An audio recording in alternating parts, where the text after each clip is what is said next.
I was aboard the USS Montgomery, which was a World War I four-stack destroyer which was converted for high-speed mine laying. And we were anchored just off Pearl City when this attack occurred. We were anchored at a buoy with two other mine-laying ships. It was a complete surprise, as everyone knows. Anyone that was there certainly had their day cut out for them. It was an experience that you can never forget, but it also made us realize that in the future we had to be prepared. That's right. That's what we weren't. Fortunately, we were able to recoup from this and go and proceeded to come out on the high end of the World War conflict. We should all remember Pearl Harbor. It's a lesson that we should never forget.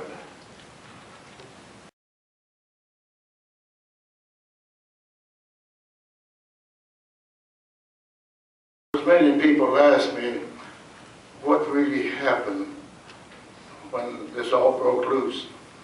I said, I wish I could tell you, because I was 4 decks below in the ice machine room, and all I could hear was a lot of racket.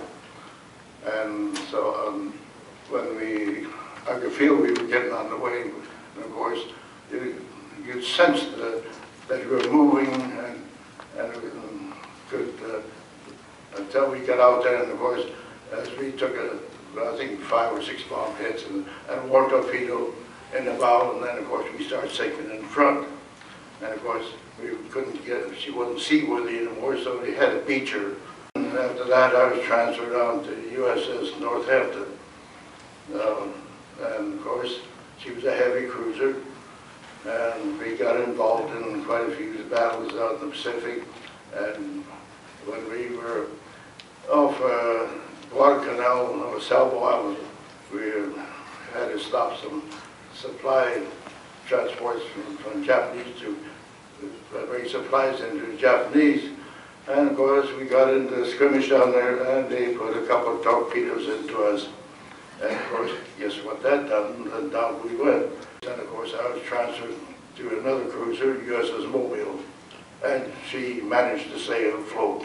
Seemed like I had the darndest luck for somebody who pulled the plug on those things and sinking us.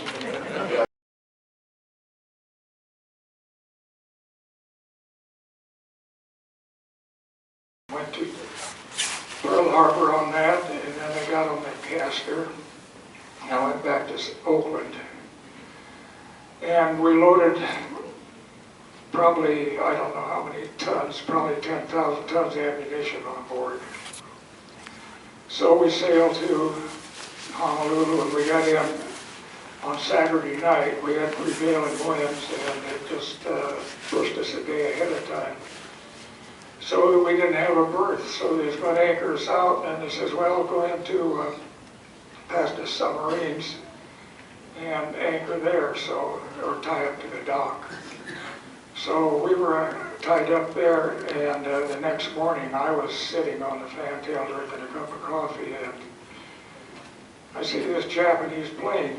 He was below where I was sitting because he was right on the water with torpedoes. I never thought too much of it until the second one came by, and about that time the torpedoes hit the battleships. I had the keys to the armory, and I went down and unlocked all the boxes I could to put ammunition up there where we could use it. And it started just raining shrapnel. So we had to put on our K-Pop life jackets and the old-time helmet. That's what shielded us from getting hit in the head. So while I was down there was screaming in the brig. There's two guys in there. They were going to, pretty rough characters, I guess, screaming to get out. So I took a 45 and I shot the lock off.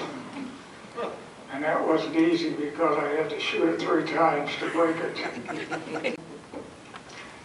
The water turned to oil, and the oil turned to burning, just burning. And we were close to where the little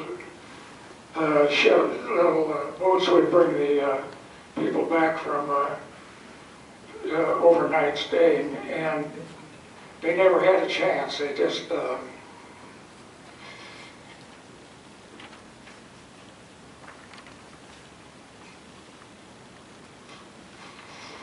what we did then, we would go out and pick them up, and some of them were so covered with oil they couldn't breathe. We brought them back and laid them on the dock. And we had 20 of them laying down there, and not one lived.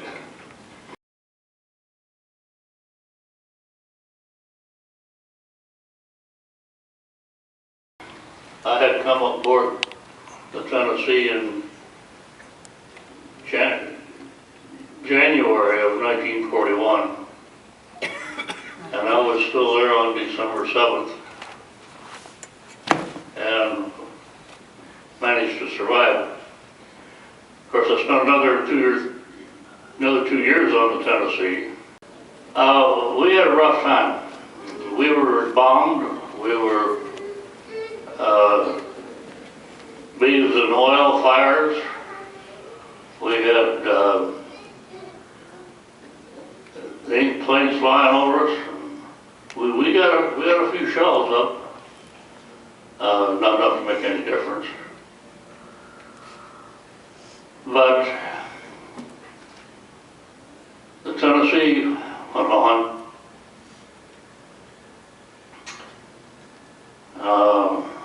I think we ended up with something like 13 or 14 battle stars. In due course, I ended up on the Maryland, which took a torpedo at Saipan. So they transferred us back onto the West Virginia. And next day or two after that, we got in the way of a shore battery, and they pounded us with, I think it was 19 rounds of armor-piercing ammunition. Frankly, I don't think any of us on December the 7th expected that we would live out through the war. I mean, the odds against us surviving from day one to day end were pretty slim.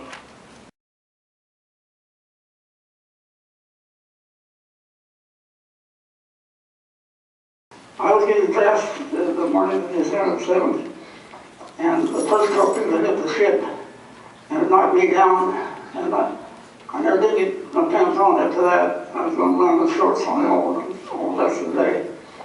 And after, I didn't have a gun point, so I didn't have much to do. I just tried to save my life, that's all I had to do. And when you get abandoned ship, I bailed off back into the ship and swam over to Pearl Harbor Airport. And all the smokers kept me under water most of the time, but I had about 200 yards to swim. And I don't know what happened to the rest of my crew.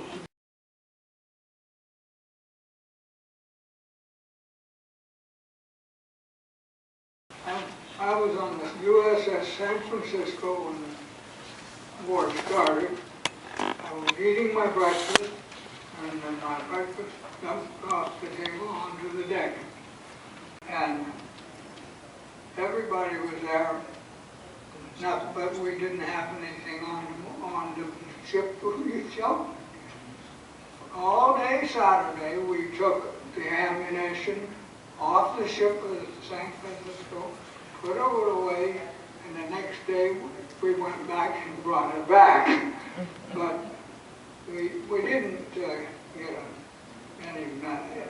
anything hitting us hard.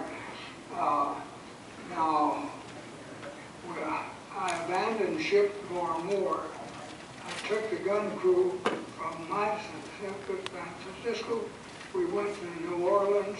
I won't say we hit anything, but we went maybe my blood smoke when it went by on the gaps. But we weren't hurting them much. They were way up there, and they were a lot of them.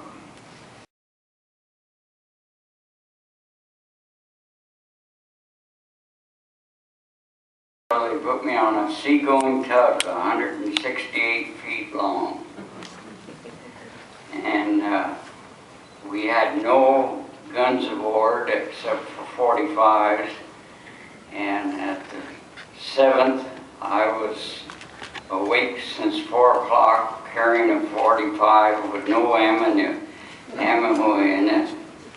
And when I heard the Japanese come over, I run to the stern to see what was going on, and machine gun bullets missed me just about a foot away. And I turned and dove underneath our towing winch, and when I crawled out, I grabbed one of the bullets and stuck it in my pocket. We got underway and went out and followed the Nevada out. She was going down on the bow, and she was on fire. Got our small boat and picked it up and picked men up out of the harbor. And then they came around and told me that they were going to assign me for looking for body parts. I didn't like that, but it had to be done.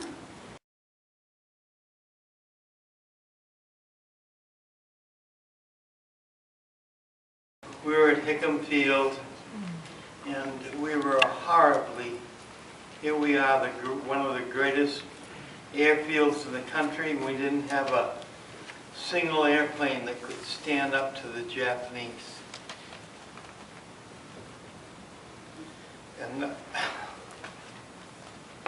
I hope we never get into a position like this.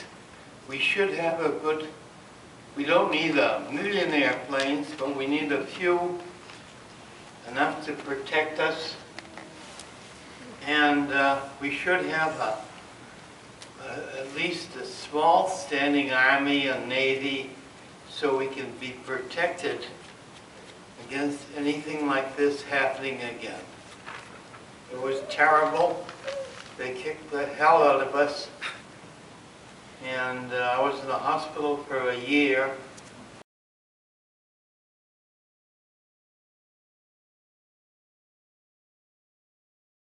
I was at the submarine base.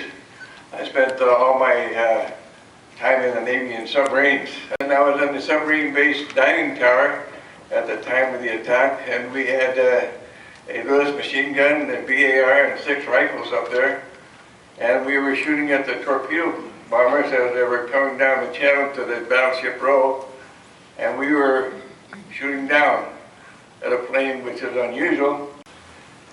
After that, I went down and we went on a submarine diving boat, went over to the USS Oklahoma, and the diver went down underneath and we rescued 6 out from underneath the USS Oklahoma. They were completely naked when they come back up, and they took them back to the sub base and they were full of oil. And we took quite a few of the survivors from the different battleships to the submarine base, and they showered and got a lot of that oil off of there. My career in submarines, I made 8 war patrols. I joined the Navy with 2 other individuals from Stockton, California, one by the name of Kiefer and Bergman. We all 3 went on different submarines. My submarine was the only one that we returned.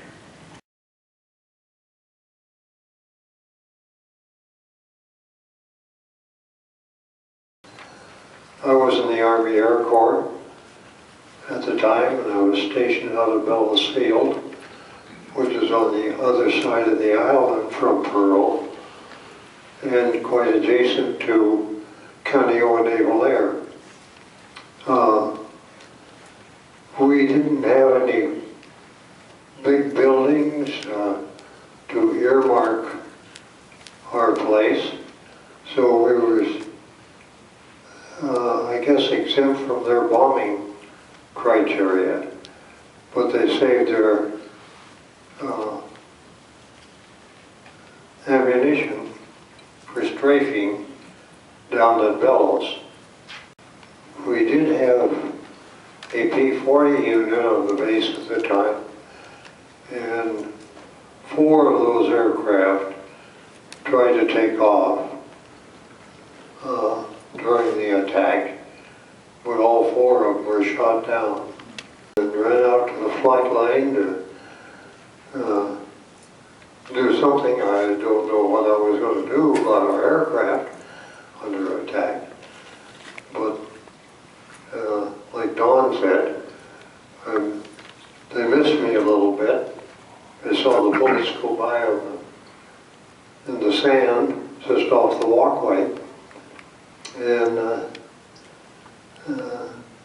I watched my airplane get shot up and burned.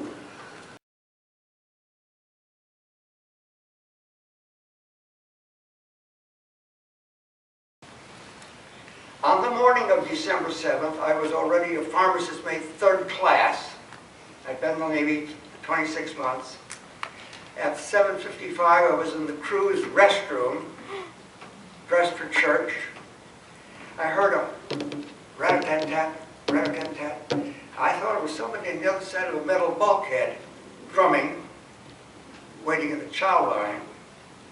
Actually, it was anti-aircraft fire from a nest of destroyers moored to our port side, the ship. At that moment, all hands to quarters sounded, and I rushed to my duty station, which was 1 deck up and on the other side of the ship. I had to go climb the ladder to get to the next level, and as I was climbing, I saw Battleship Row, the ships in Battleship Row. At that moment, I saw a bomb hit the Arizona. It could have been the one that hit the magazine because it was a tremendous explosion. Later that afternoon, I was sent to the hospital, the ship's morgue, where 26 burned bodies had accumulated. One of my duties was the preparation of the Navy death certificate, which required a fingerprint. Rigor mortis had set in the bodies, and as I tried to straighten the finger, the flesh came off. All 26 of these were listed on one death certificate as being burned beyond recognition and unable to be identified. That haunts me up to this day, that I could not better identify those bodies. Now, the casualties that day, personnel casualties, the Army had 218 killed, 364 wounded. The Navy had 2,008 killed in action, 710 wounded in action. Many of those of the Navy were on the Arizona and the Oklahoma. Marine Corps had 109 killed in action, 69 wounded. 68 civilians and 35 wounded in action, for a total of 2,403 killed, 1,178 wounded. Pearl Harbor looked like a destruction at the end of the day. And rehabilitation and reclamation began the next day. 2 days later, though, the 2 aircraft carriers that have been out at sea came into port. The enlisted crew was ringing the flight decks, dressed in their whites. What a lift those 2 carriers coming back into port gave us. We were dead in the water on Sunday, and seeing this sight 2 days later gave us our lift to fight the war. I came across a footnote in history some years ago. Admiral Chester Nimitz, who relieved Admiral Kimmel as Commander-in-Chief Pacific Fleet,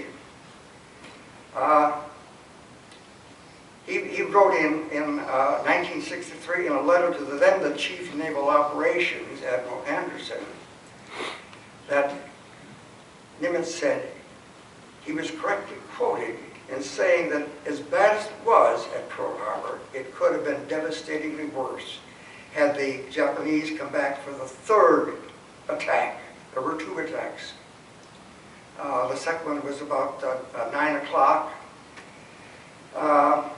He said that if they'd come back and hit the oil storage facilities and the submarine base facilities, it would have been terrible.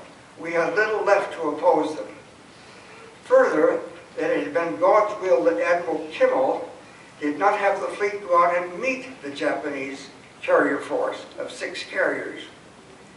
Their ships had superior speed to ours, at least 2 knots, and they would have sunk our entire force. All of our ships would have been lost, and the personnel on them. The shallow waters of Pearl Harbor allowed us to repair the damage and to fight again. The loss of all the personnel would have crippled us in staffing new ships with trained personnel as they came online.